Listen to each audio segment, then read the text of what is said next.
parents came from Croatia, like in 1920 or so, and they settled outside of Trinidad, Colorado, on a little farm. I'm the youngest of 8 kids, and we didn't have electricity on the farm, and it was pretty interesting, growing up in the 30s. No indoor bathroom and so forth, and it got pretty cold in the wintertime.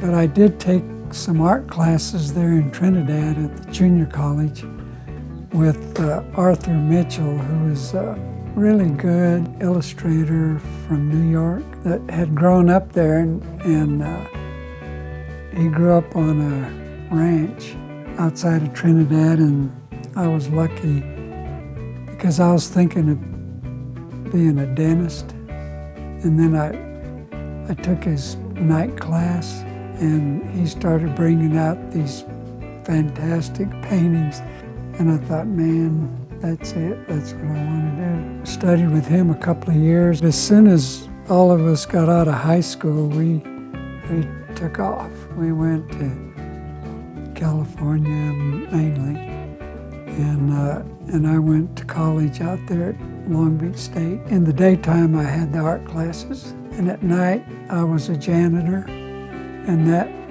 went on for 5 years. And then I graduated and got this job at Odessa Junior College. So like 1 week I was a janitor, and then the next week I was a art teacher at Odessa Junior College.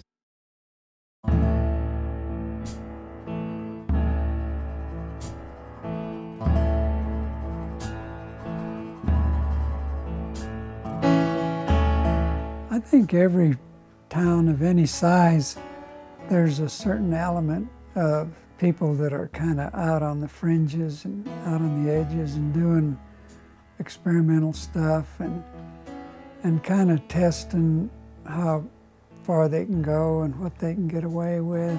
It's an interesting thing about Lubbock in that area where, you had Waylon Jennings and Buddy Holly and Joe and Lloyd Maines, the whole Maines family. And I think that sometimes where if things are kind of barren, that you have to make up your own entertainment, So I think you have to be kind of creative in a kind of bleak environment sometimes. I met the Flatlanders when I was teaching at Tech.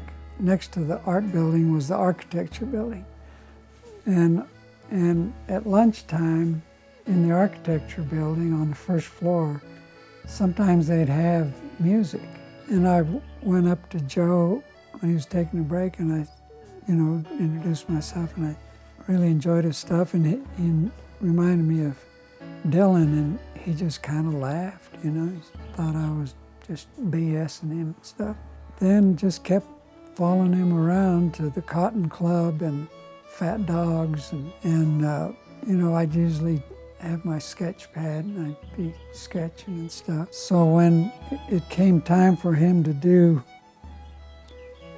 his first album for MCA, I did a charcoal portrait of him, and they used it on the cover for his first album.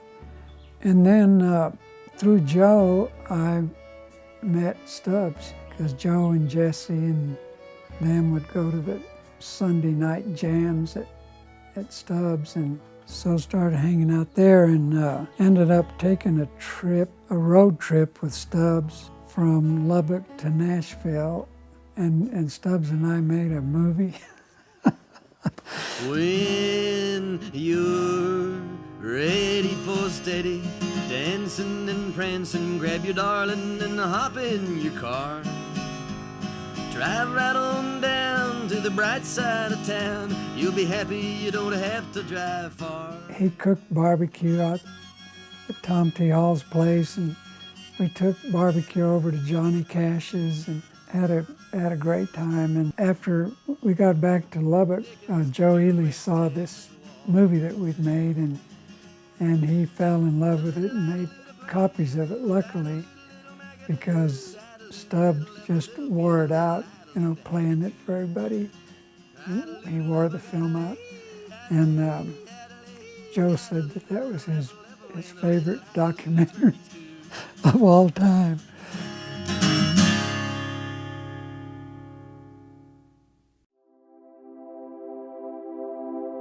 They started up the senior golf tour for golfers over 50 professionals.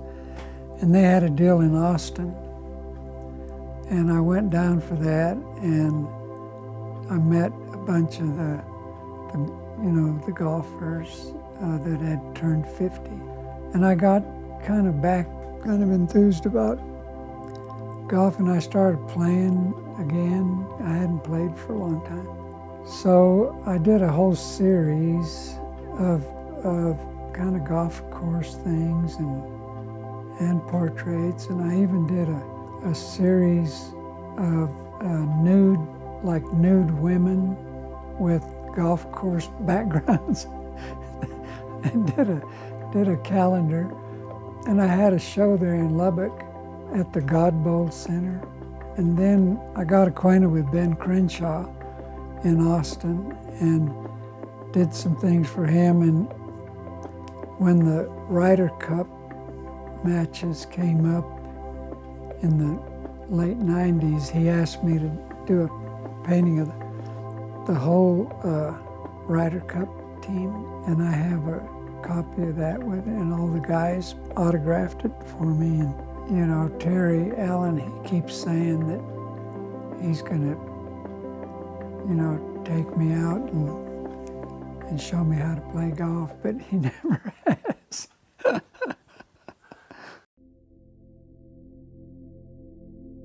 The things that appeal to me in art and music is some kind of a sense of realism, I guess. The more personal an artist gets, I think the more universal they get at the same time. And that's what appeals to me in painting and in music, is this person is kind of deep within themselves and doing their own personal story and their own personal experience. At some base level, we're all alike, It's interesting how there's like certain golden periods, like Paris in the 20s, all these writers, and the beat poets in San Francisco or something. And in Lubbock, it just all came together in the 70s and 80s.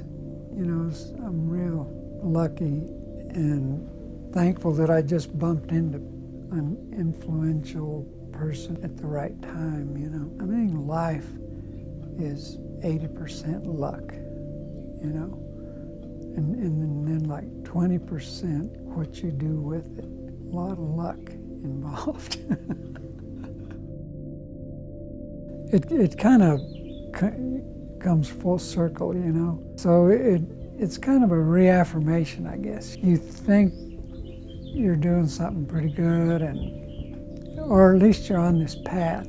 You don't know if it's right or wrong or what, but it just feels like it's the right path. And then the path comes around, and here you are back in Lubbock, and you're being recognized for some of the stuff you've done, and getting the award down there at the museum is really a nice thing to be able to share with my family, friends and stuff, some artists I hadn't seen for a long time. But that's, that's kind of the cherry on top of the sundae,